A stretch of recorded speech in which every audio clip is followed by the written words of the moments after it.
Hi all, so today we are going to continue working on our fonts and developing product concepts for your product name. So the name might not be changing, but the way you're arranging your fonts should be, and their selection of fonts. We are going to talk a little bit about editing fonts and things that you can adjust with those fonts today. That's our instructional portion of today's class. Something I do want you to think ahead about, whether you truly use it or not, is immaterial. But I do want you to think ahead about a seamless pattern that you could create for your project, for your product's packaging. Okay, so just like we practiced with my dots, and then you made your own pattern, you are going to, Thursday's assignment, you are going to be creating a seamless pattern that is fitting to your name. Whether you end up using that on your final packaging or not, it will not be required that you use it, but I do want you to develop one. So today we are going to talk about some font editing that you can do. Should have had Photopea up and ready to go.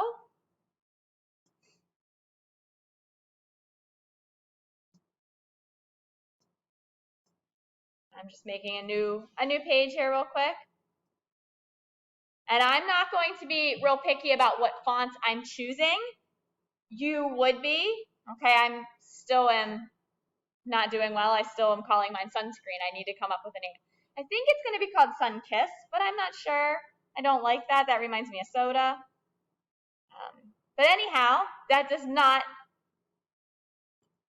change today's lesson. So, if the title of my product was Sunscreen, and let's just pick a little more of an ornate font.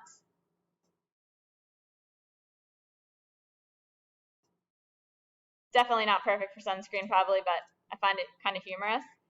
And so I said it was going to be, peach scented, not flavored. Sun ripened would be the name of maybe this flavor. Actually, maybe I'm going to reverse that. So sun ripened is my name, and under it, maybe I'm going to say that it is sunscreen. So I would not want those two to be the same font.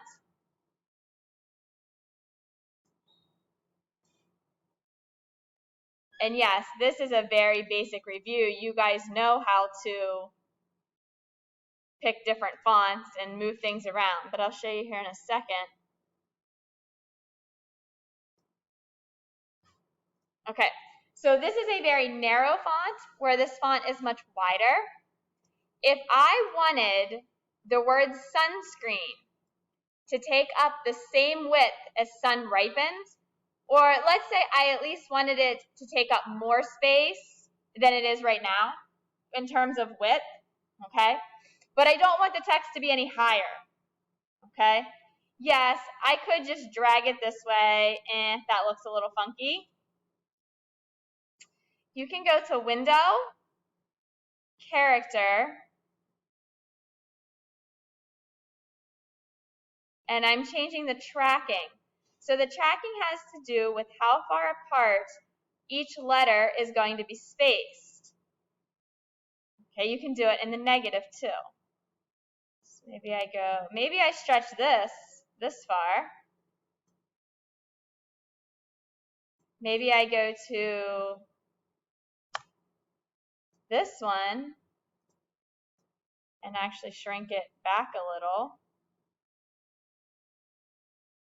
which I'm pretty sure with that font doesn't look right, but we're just experimenting to show you options. Or maybe I say, you know what, I think this font needs to be taller. I can change just the height of that font. So there's lots of options in here that you can play with. You can also change the font style in here.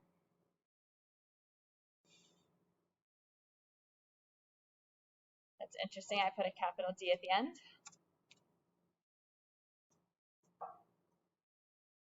So now, if my goal was to truly have these, so I'm going to drag a guide in.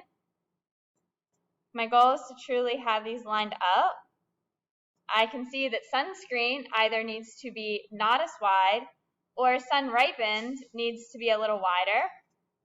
So I'm going to choose to make sun ripen a bit wider. And you can do it with the slider, or you can type the number in, which I'm going to end up having to type it in because I can't get it to stop on the right number.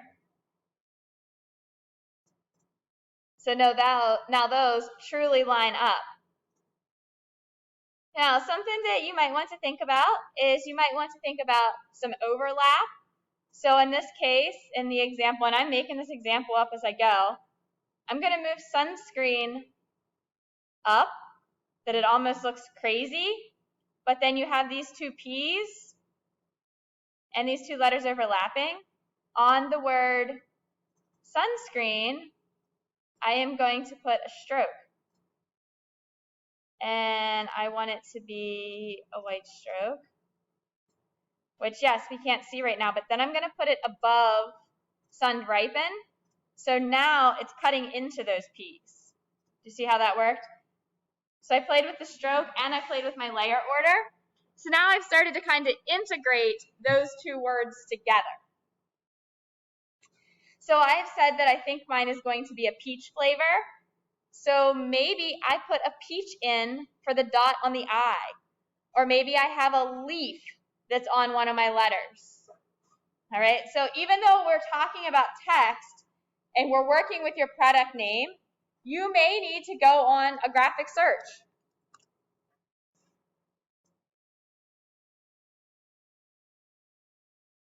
I don't know. I'm going to work with clip art for right now.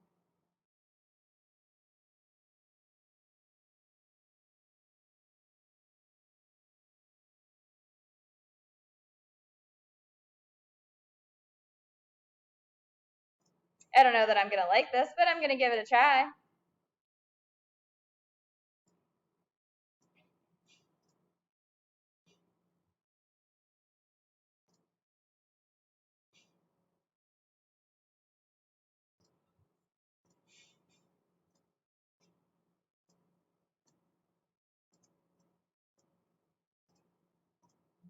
And then I would use skills that I've hopefully already built this year to get rid of my backgrounds.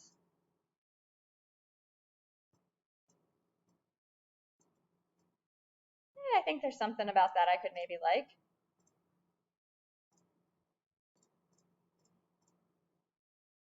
Especially if I started putting some of the colorings from my peach into my name.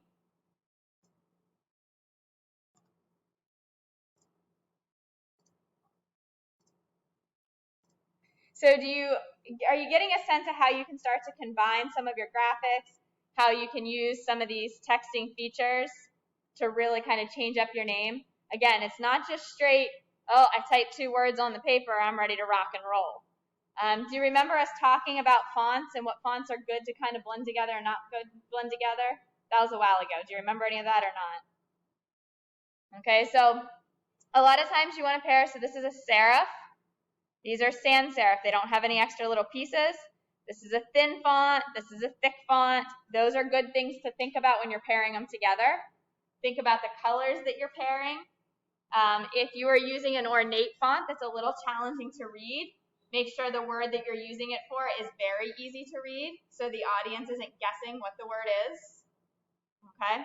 So you are going to be developing a product name today and tomorrow. So then on our slideshow for the week so far,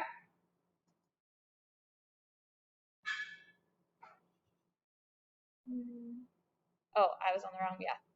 There we go.